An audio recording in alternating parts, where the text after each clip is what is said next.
Ya Rabbal amma ba'd. Alhamdulillah atas izin dari Allah Subhanahu wa taala masih diundang diri ini yang penuh dengan dosa, yang penuh dengan kemaksiatan, yang penuh dengan kelalaian untuk mengingat Zat yang Maha Agung, Zat yang Maha Suci, Zat yang Maha Mulia. Kita Allah Subhanahu wa taala masih diizinkan hati ini, masih diizinkan pendengaran ini, masih diizinkan pikiran ini untuk bersanding kepada kekasih Dia, itu Allah Subhanahu wa taala, dari kita Nabi Muhammad sallallahu alaihi wasallam. Semoga sebagaimana Allah telah muliakan kita dengan duduk di istananya, sebagaimana Allah telah muliakan kita dengan diizinkan berzikir menyebut namanya, bagaimana Allah telah muliakan kita dengan diizinkan lisan ini untuk membaca ayat suci Al-Quran, bagaimana diizinkan lisan ini untuk berselawat kepada baginda Nabi Muhammad sallallahu alaihi wasallam, bagaimana diizinkan hati ini untuk menanamkan kerinduan dan kecintaan baginda Nabi Muhammad sallallahu alaihi wasallam. Semoga Allah telah ampuni dosa kita, Allah telah maafkan segala kesalahan kita, dan senantiasa Allah telah berikan rahmat dan taufiknya untuk bekal hidup kita di dunia ini, untuk sampai kepada Allah dan sampai kepada baginda Nabi Muhammad sallallahu alaihi wasallam sebagai modal kita untuk hidup di dunia ini, sehingga Allah telah selamatkan kita di dunia, Allah telah selamatkan kita di barzakh, dan Allah selamatkan kita nanti di yaumul qiyamah. Amin ya rabbal alamin. Alhamdulillah, berjalannya waktu, kalau kita kembali ke belakang, ya sudah berlama ya kita duduk di majelis ini yang awalnya adalah malam Rabu, karena ada satu hal yang kita rubah jadi malam Selasa. Kalau kita ingat-ingat dahulu, yang dulu belum banyak, ada yang belum bisa yang main hadrah, belum ada yang bisa baca tahlil, belum ada yang bisa baca maulid, semuanya kita dalam keadaan belajar ya. Namun beriringnya waktu, sedikit demi sedikit banyak perubahan, dari yang hadrahnya main ya sekedar bunyi, sampai pada saat sekarang ini kita lihat, kita dengar, dan kita dapat menikmatinya. Dari yang tadinya baca rawihnya masih terbata-bata, sekarang sudah sampai kita dengar dan kita menikmatinya. Ini adalah nikmat dari Allah Subhanahu wa taala yang sangat besar. Artinya begitulah yang namanya istiqamah di jalan Allah Subhanahu wa taala. Dan kalian hidup ya, para remaja masjid ini, tentunya perjalanan kalian masih panjang ya, perjalanan kalian masih panjang, dan perjuangan kalian masih sangat panjang. Oleh karenanya, marilah tanamkan istiqamah di hati ini ya, istiqamah di niat ini. Kenapa? Karena kalian kan tahu nanti kalian hidup di mana ya. Apakah nanti kalian ya mendapatkan seorang istri yang menyebabkan kalian tidak bisa tinggal di kampung ini, atau mungkin nanti orang tua kalian ada suatu hal yang menyebabkan pindah rumahnya, maka ketika kalian belajar, maka kalian bertempat dimanapun kalian akan hidup dan bisa berdakwah dalam ilmu yang kalian dapati ya. Jadi tetap istiqamah, dan ilmu yang kalian dapat itu ya nanti kalian bisa berdakwah dengan ilmu tersebut. Dan kalau kita perhatikan ya, dahulu kita menyaksikan orang-orang tua kita masih pada hidup ya, berdiri di masjid misalnya, atau ketuanya, dan sekarang mereka telah berada di alam barzakh. Maka ya, tongkat estafet adanya di tangan kalian ya, tongkat estafet adanya di tangan kalian ya. Kalau kalian tidak peduli dengan masjid, kalian tidak peduli dengan agama Allah, kalian tidak peduli dengan ajaran baginda Nabi Muhammad SAW, maka kepada siapa tongkat estafet yang akan diserahkan? kalau bukan kepada kita. Ya, Rasulullah SAW bersabda, "Iqtarabatis sa'ah." Ya, hari kiamat hampir dekat. Ya, Rasulullah bersabda pada 15 abad yang lalu, "Iqtarabatis sa'ah." Nah, tandanya bahwa la yadadun nas ala dunya ila hirsad. Dan tidaklah bertambah atas manusia itu terhadap dunia kecuali kerakusan. Oleh karenanya, biar kita selamat dari apa yang dikatakan oleh beliau Rasul, bahwa manusia itu tidaklah bertambah terhadap dunia kecuali kerakusan. Sehingga dengan rakusnya mereka terhadap dunia, mereka sampai lupa dengan sholat yang 5 waktunya. Ya, lupa sholat dengan sholat yang 5 waktunya mereka tinggalkan. Nah, ini jangan sampai terjadi sama diri kita. Jaga sholat yang 5 waktu. Kalau kalian cinta sama orang tua kalian, kedua orang tua, maka jaga sholat yang 5 waktu. Jangan sampai tinggalin sholat yang 5 waktu. Bohong kalau ada orang cinta orang tuanya, apapun yang orang tuanya inginkan dibeliin. Orang tuanya mau rumah yang mewah dibangunin, orang tuanya mau kendaraan dibeliin, orang tuanya mau makanan yang lezat dan enak didatangkan. Tapi sementara dia tidak sholat yang 5 waktu, maka itu bohong. Kenapa? Karena sungguh berat nasib orang tua yang anaknya meninggalkan sholat, apalagi orang tuanya sudah berada di alam barzakh. Maka seberapapun keadaan kalian, maka jangan antar tinggalkan sholat yang 5 waktu. Ya, maka bagaimana caranya? Caranya kalian harus memilih teman yang baik-baik. Jangan suka berteman yang suka meninggalkan sholat. Cari teman yang suka datang ke masjid, datang ke mushola, duduk di majelis ilmu, karena itu akan menular kebaikan. Tapi kalau kalian suka berteman dengan orang yang suka nongkrong-nongkrong, orang yang suka meninggalkan sholat, sholat ditinggalin hatinya tenang. Sholat ditinggalin dia hatinya tenang, gak gelisah. Jadi jangan sampai kalian bertemu dengan mereka. Kenapa? Karena yang namanya akhlak yang buruk itu akan menular. Ya, kecuali kalian mau dakwah, mau ngajak mereka, ya silakan kalian deketin. Tapi ujung-ujungnya ajak mereka sholat, tidak apa-apa. Tapi kalau sekarang hanya jadikan sekedar teman, ya maka nggak ada teman kecuali orang-orang yang bertakwa. Jangan nyampe nanti sebagaimana dikatakan Allah Ta'ala, nanti setiap pertemanan itu adalah menjadi permusuhan.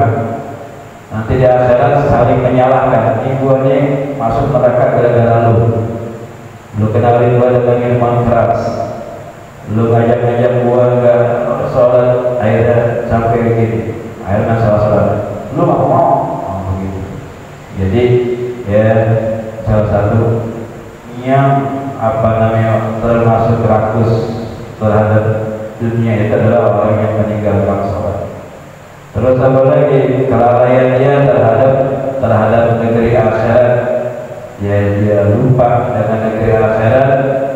Ya misalnya dia hal yang gak penting dia sempat, suatu hal yang penting dia gak sempat.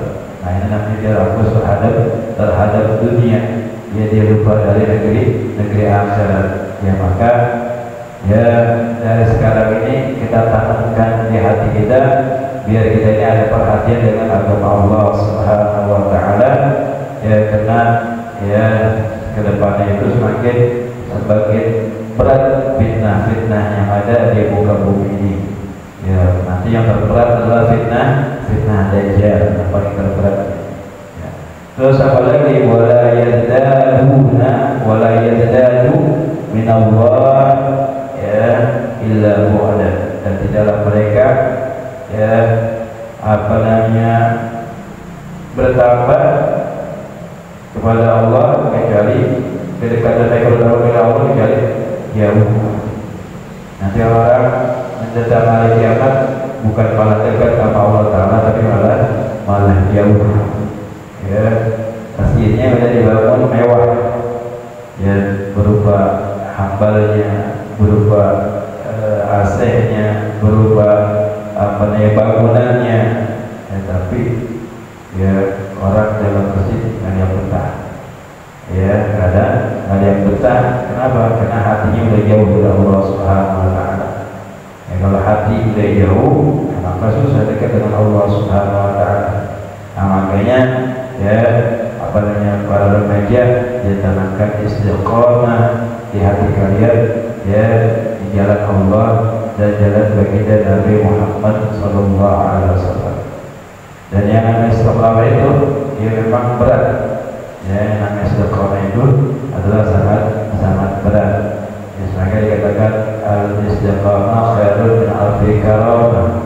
Orang kalau dia istiqomah, dia bisa mengirimkan bacaan al-ikhlas misalnya semalam 100, tapi dia istiqomah, orang punya karamah. Suatu saat kalau dia inginkan sesuatu pasti kasih Allah Subhanahu Wa Taala. Ya, kenapa? Karena istiqomah itu khairun min alfi karamah. Sekalipun dia enggak minta Allah karamah, maka karamah akan mengejar dia. Yang penting apa? Yang penting kita istiqomah. Ini saya sedikit akan mengulang tentang satu Asia tunawwirul qalb. Ada 7 perkara yang dapat menerangi hati. Ya, ini kita, ya, yang perlu kita rawat adalah hati kita. Ya, yang agar kita ada dengki, ada hasud, ada riya, ada sum'ah, ada sombong. Pastinya ada. Ya, manusia gak bisa bersih, tapi kita berusaha untuk membersihkannya. Bagaimana caranya? Al-awwalu al-ikhlas bil ibadah. Ya, yang pertama adalah ikhlas di dalam kita beribadah. Ikhlas itu berat. Ya, setelah saya keterangkan, ikhlas itu adalah orang yang mengerjakan sesuatu karena Allah, itu namanya musyrik. Orang yang mengerjakan sesuatu bukan karena Allah, itu namanya musyrik. Ya, tapi orang yang meninggalkan kerjaan karena manusia, itu namanya riya. Ya, namanya riya. Kita juga harus sholat sunnah, tiba-tiba kita nggak mau sholat sunnah, kenapa dibilang riya? Kita tinggalin, itu namanya riya. Ya, tapi kalau kita kerjain karena pengen dipuji, itu namanya syirik. Yang namanya ikhlas adalah selamat dari yang namanya riya dan selamat yang dari namanya syirik, itu namanya ikhlas. Oleh karena itu kita ini ikhlas di dalam ibadah. Jadi kalau kita ada ikhlas dalam ibadah, maka ibadah kita itu sama. Ya, ada orang, nggak ada orang sama. Misalnya dia sholatnya rapi, nggak ada orang, atau ada orang sama. Ya, bukan. Kalau nggak ikhlas, misalnya di depan orang sholatnya khusyuk, begitu nggak ada orang, dia bercanda. Ya, dia nengok kanan, dia nengok kiri, dia gerakkan anggota badannya, itu namanya keikhlas. Ya, jadi kita harus belajar ikhlas. Kenapa? Karena Allah yang Maha melihat. Khianat mata kita Allah Ta'ala tahu. Kita melihat orang ini, ya, dengan pandangan yang ikhlas, dengan pandangan yang gak ikhlas, Allah Ta'ala tahu. Ya, makanya kita harus ibadah dengan ikhlas, sholat ikhlas. Ya, sekalipun orang tua kita nggak suruh, kerjakan sholat. Ya, sekalipun kita main ke rumah teman kita jauh dari rumah kita, kalau ada waktu sholat, kerjain sholat. Ya, itu diantaranya. Kalau kita kerjain ibadah dengan ikhlas, maka hati kita akan jadi bercahaya, terang. Apa itu hati yang bercahaya? Hati yang bercahaya itu kalau dinasihatin gampang terima. Orang tuanya nasihatin, iya Pak, iya Bu, iya Ayah, iya Ma, gampang. Itu namanya hatinya bercahaya. Tapi kalau nasihatin dia melawan, itu namanya hati yang bercahaya. Ya, kita hanya ada di diri kita. Kita kalau nasihatin, dengerin ya nasihat orang tua kita, atau nasihat guru kita, atau nasihat teman kita yang baik, ya, atau kita melawan. Kalau kita melawan, tandanya hati kita gelap, ya, nggak terima nasihat. Karena kalau dikatakan sekalipun yang keluar dari dubur ayam tapi telur ambil. Tapi kalau keluar dari dubur raja tapi kuning jangan ambil. Artinya apa? Siapapun yang nasihatin kita, sekalipun anak-anak, tapi kalau nasihatnya baik ambil gitu. Ya, jadi orang yang hatinya bercahaya ya dia ibadahnya berikhlas ya. Terus wasani yang kedua birrul walidain ya, berbakti kepada orang tua ya. Akhirnya orang tua kita harus berbakti ya, nggak boleh melawan ya. Ya minimal salah satu tanda orang berbakti orang tuanya apa? Jadi jaga sholat yang 5 waktu.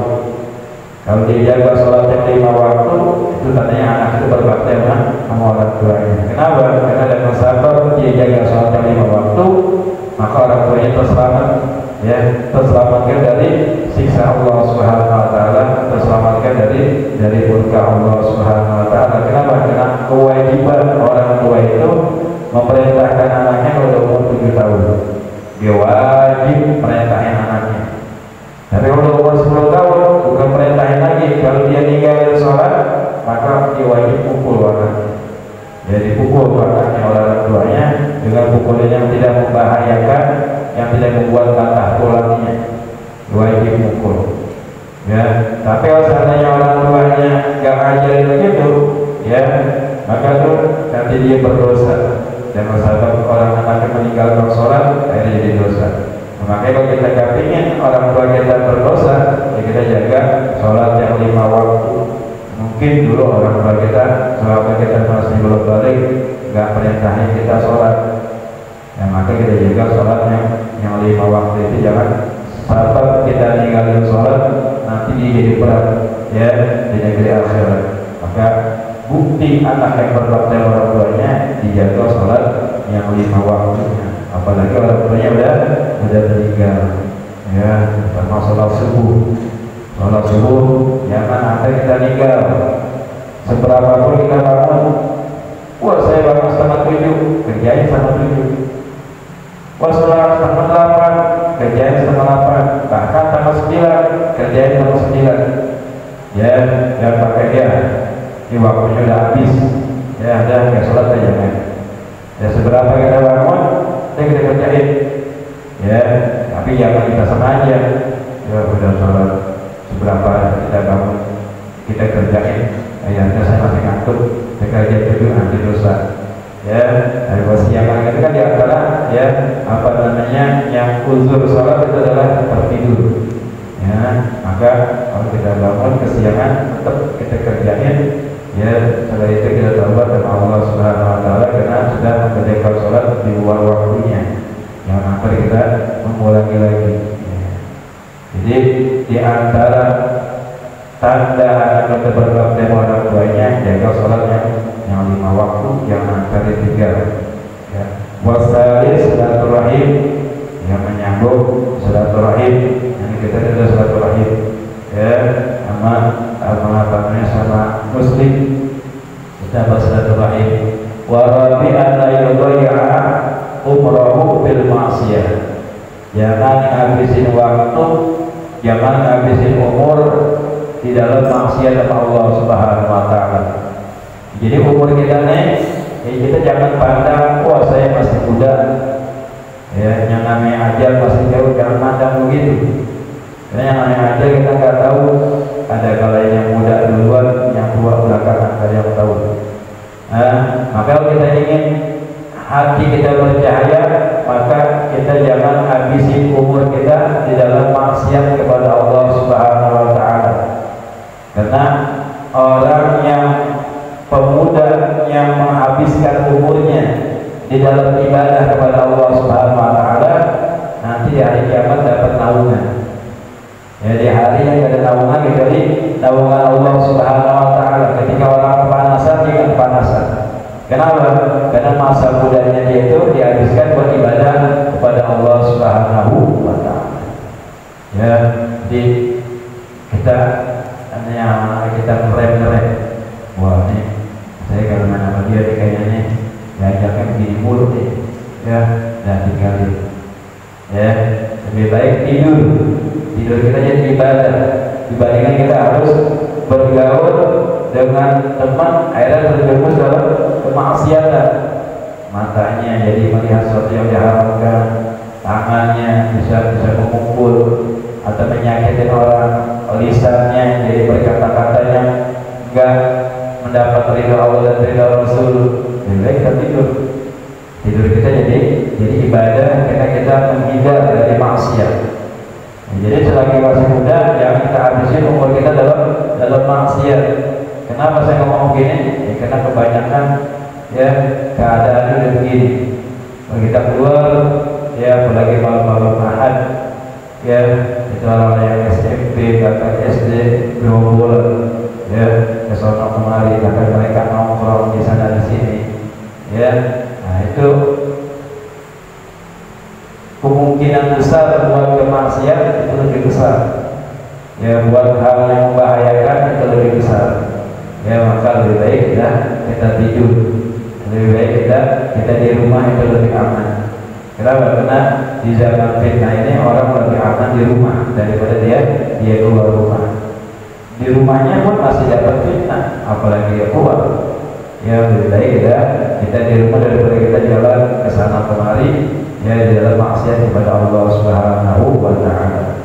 Yang kita lihat di jalan yang udah apalagi udah punya motor ya, udah punya motor ya, harus ada yang diboncengin.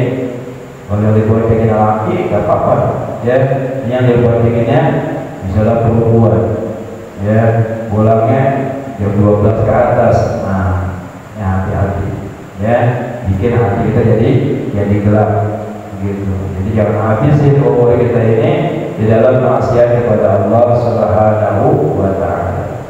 Wal khamisatu an la yattabi'a hawa, dan yang kelimanya jangan dia mengikuti hawa nafsunya ya. Malas salat diikuti ya, malas hadir majelis ilmu diikuti ya. Kalau kita begitu kita kapan menang melawan siapa ya? Nah, siapa itu selalu menang melawan kita ya, dengan ada bantuan hawa nafsu ya. Makanya kita harus punya niat cepat, punya keyakinan, punya niat yang kuat ya. Misalnya ada waktu majelis itu dapat ya, sekali kita bisa rasa capek, rasa ngantuk ya, karena inilah memang dunia darul ibadah ya. Dunia itu adalah tempat ibadah. Dunia ini adalah tempatnya capek ya, tempatnya letih ya. Nanti kalau meninggal itu baru kita tempatnya santai. Kalau kita mau santai itu nanti meninggal dulu baru bisa santai. Tapi kalau kita selama masih hidup, nah, maka dunia ini adalah tempat kita ibadah ya. Jadi ada tempat kita santai ya. Jadi kalau kita emang berat hadir ke majelis ilmu ya, emang begitu orang hidup. Ngantuk salat subuh ya, emang begitu kita selaku abdul, selaku hamba ya, harus taat kepada peraturan yang Allah Ta'ala perintahkan. Wasadis an yajtahida fi ta'atillah, yang kata adalah dia bersungguh-sungguh di dalam taat kepada Allah Subhanahu wa taala. Sungguh-sungguh taat bakti kepada Allah Subhanahu wa taala. Ya, sebagaimana kita menginginkan sesuatu, maka kita akan sungguh-sungguh. Ya, buat saya pengen punya motor nih, dia kerja, dinabung punya motor, dia sungguh-sungguh. Atau dia dikasih uang jajan, dikumpulin warnanya, dia sungguh-sungguh. Apalagi dalam ibadah kepada Allah Subhanahu wa taala, nggak ada yang sanggup main-main. Ya, kita kemarin nih kena adanya mujahadah, adanya usaha yang buat untuk sampai ke tempat ini. Bahkan mungkin Selasa yang akan datang, sekarang ini kita udah punya niat ya, kita tinggalin di rumah kita apa ada makanan yang perlu kita makan yang enak-enak, kita tinggalin dulu. Atau kita pengen ngobrol dengan keluarga kita, atau kita pengen lihat sesuatu yang pengen kita lihat di televisi misalnya, kita tinggalin.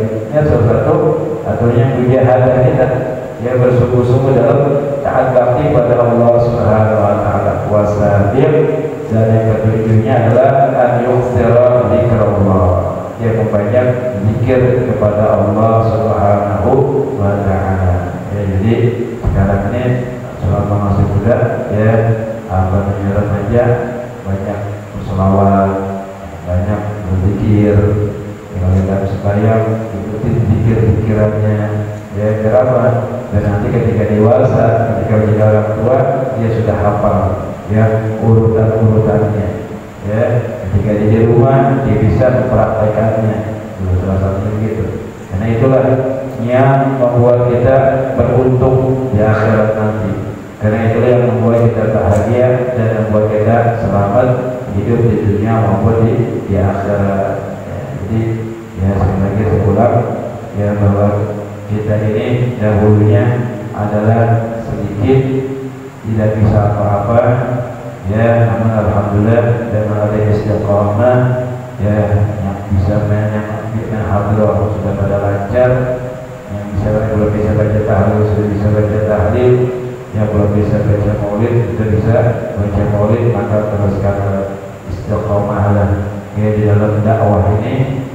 Niatin satu buat Allah dan buat Rasulnya ya, buat Allah dan buat Rasulnya.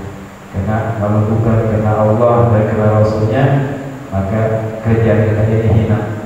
Sekalipun isinya zikir, sekalipun isinya selawat ya, inilah ya wadah kita untuk mencapai ridha Allah dan ridha baginda Nabi Muhammad sallallahu alaihi wasallam ya. Jadi perjalanan kita sudah lumayan jauh ya, makanya ya, jangan kita terputus nanti di tengah jalan ya, maka istiqamahlah kita berada di majlis ya Allah, majlisnya Rasulullah sallallahu alaihi wasallam.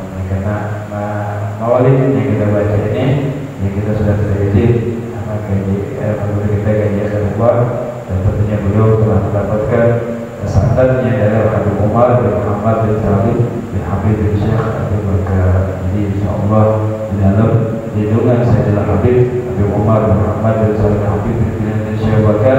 Dengan apa? Dengan kita minta izin kepada murid beliau ya, itu Bapak Kiai Khairul Wabilakilakli. Oleh karena itu terus sambung ya, bukan hanya kita minta izin doang ya, tapi kita sambung juga ya, kalau kita kita dengan beliau biar apa? Biar lebih baik di sini punya magnet ya, punya daya tarik dengan Sayyidil Habib ya, karena kita telah menjalin hubungan kepada murid beliau ya. Jadi misalnya ada majlisnya ya, kita ikut hadir juga sebagai apa? Sebagai menyambungkan mata rantai ya, menyambungkan mata rantai dengan Habib Umar bin Muhammad bin Salim bin Habib bin Syekh Abu Bakar, karena kita telah mengambil daripada murid beliau melalui murid beliau. Mudah-mudahan apa yang kita kerjakan diberikan istiqamah oleh Allah Subhanahu wa taala sampai akhir hayat kita, dan dapatkan ridha Allah dan ridha baginda Nabi Muhammad sallallahu alaihi wasallam. Bismillahirrahmanirrahim. Alhamdulillahirabbil alamin maliki yaumiddin. Iyyaka na'budu wa iyyaka nasta'in. Ihdinas siratal mustaqim. Shiratal ladzina an'amta 'alaihim ghairil